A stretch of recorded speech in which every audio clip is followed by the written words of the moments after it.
আজকে কিন্তু বন্ধুরা জানো তো, আজকে নীলষষ্ঠী।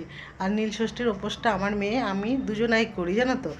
আর আজকে আমার মেয়েই পুজো দেবে, কারণ ও নীলষষ্ঠীর উপোসের দিন সকালবেলা ওটাই পুজোটা দেয়, জানো তো।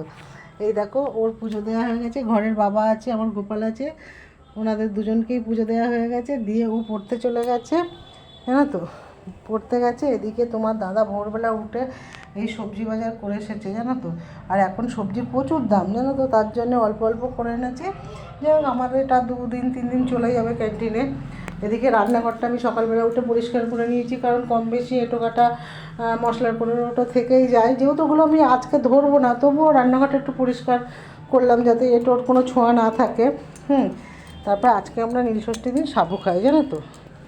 সাবুটা ভিজিয়ে রেখেছি, 12টার সময় ক্যান্টিনের যে আমার বাবা আছে ওনাকে গিয়ে আমরা গিয়ে পুজো দেবো, বাবার মাথায় জল ঢালবো, এসে তারপরে আমরা সাবু খাবো। আর নীলষষ্ঠীর উপোস করা ভালো, তোমরা যদি উপোস করো খুব ভালো। উপোস করা, নীলষষ্ঠীর উপোস করা খুব ভালো, জানো তো।